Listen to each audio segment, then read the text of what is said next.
Hello, my name is Maggie Brown and I will be doing Project 4 on Lesson 12.1.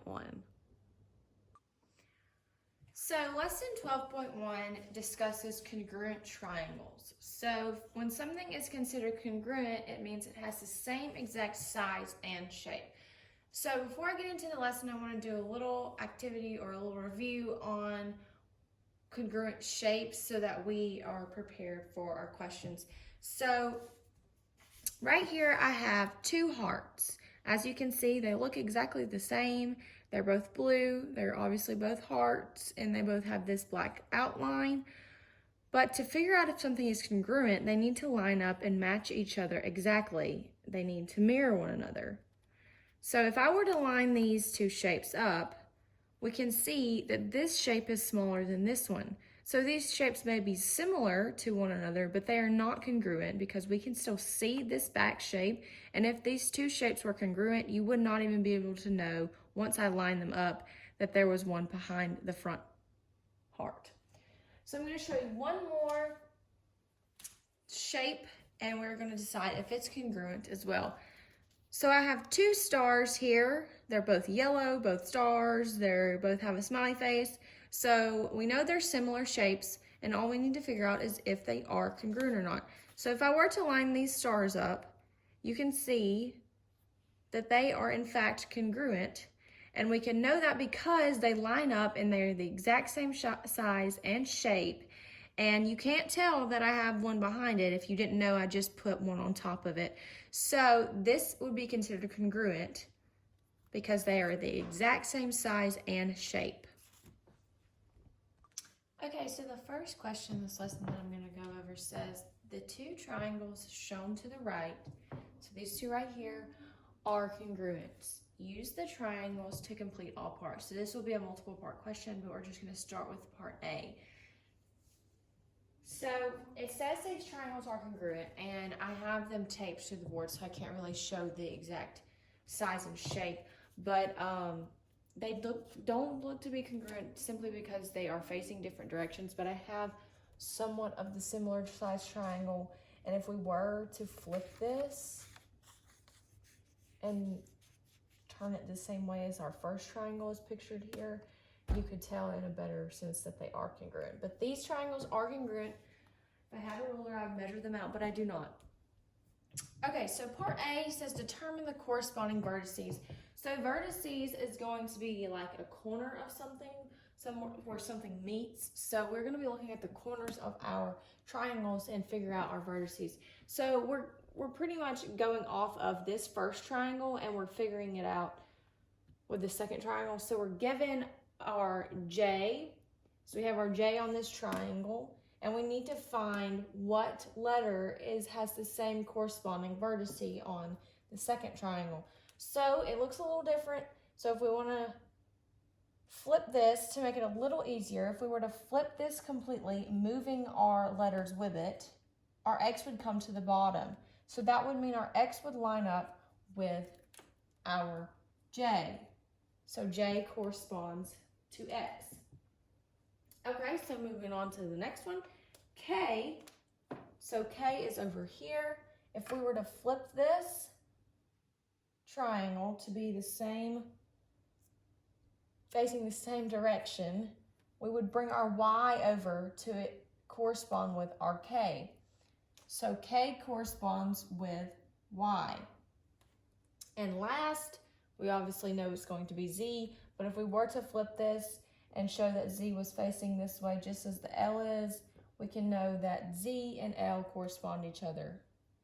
So L corresponds to Z.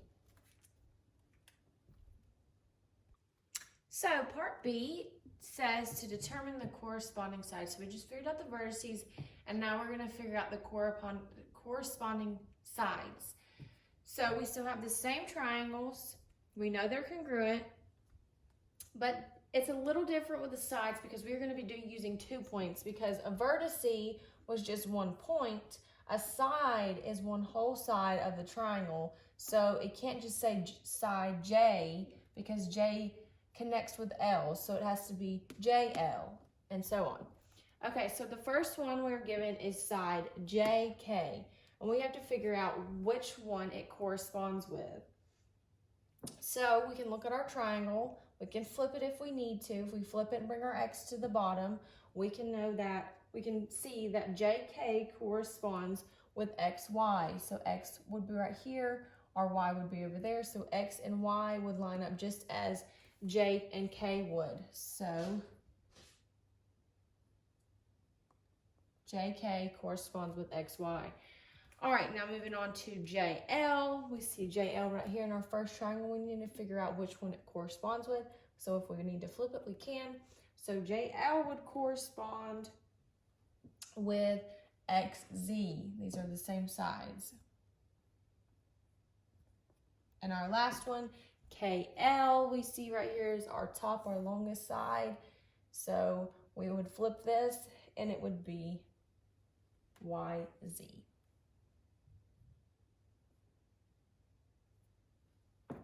And that would be how you would find the corresponding sides. All right, so part C tells us to determine the corresponding angles. So this is going to be a lot similar to finding how we found our vertices, because in an angle, the vertex or vertices is where the two lines would meet. So we said that these lines would meet with J, so it's really going to be the same letters matching up with one another. So as we said in the beginning, J matches with X. So you have to make sure you put your angle 2. This is not an L, it's an angle sign. So angle J corresponds with angle X. Angle K corresponds with angle Y. And last, angle L corresponds with angle Z.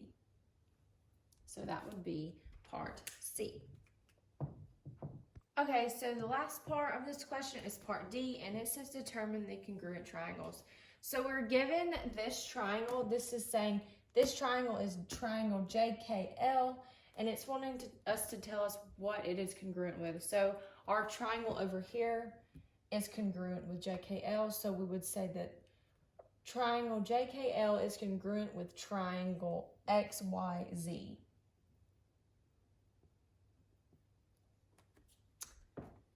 Pretty simple question, but that is how you determine the congruent triangles. Okay, so before I get into this last question, I want to go over what we'll be talking about in it. So we're going to be talking about the properties of a triangle. So I have them written down right here just so that we can review them before we do the next question. So SSS it stands for side, side, side. And this means that if we have two triangles, then all three sides will be equal. ASA, meaning angle, side, angle, means if we have two triangles, the two angles will match up as well as the one side. And then last, the SAS, side, angle, side, means that the two triangles would have two sides equal and one angle equal.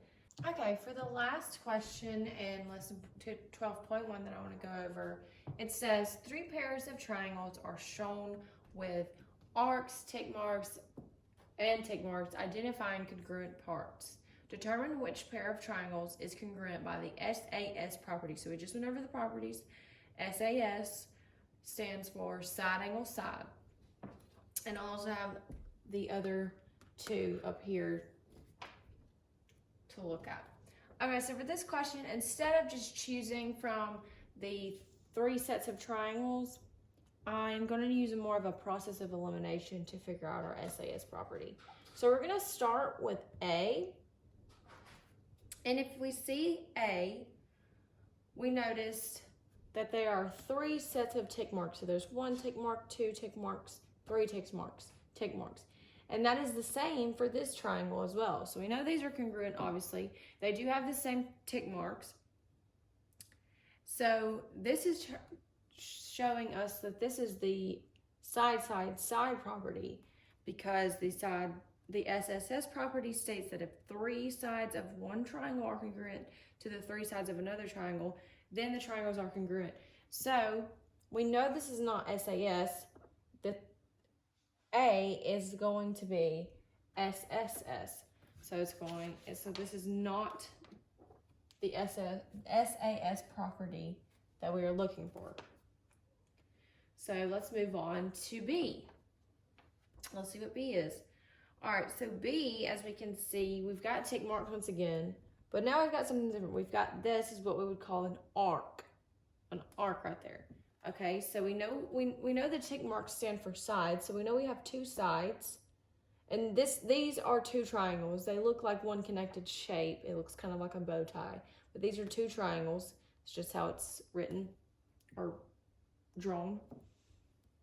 So we know it has two sides. We've discovered that. But we have two arcs as well. So if this doesn't stand for a side, then it has to stand for an angle. So if it so we have an angle here and an angle here. So this would mean we would have angle, angle, and a side. So part B would be ASA, angle, side, angle. So that is not the answer to this question. So obviously we know C is the SAS property, but let's look over it and know exactly why. So these two triangles show two sides are congruent with the other two sides, and then angle is congruent with the other angle. So it's got two sides, one angle. So we have, in this one we need a side, an angle, and a side. So we've got that in both triangles, so we know that they are congruent. So C would be the SAS property.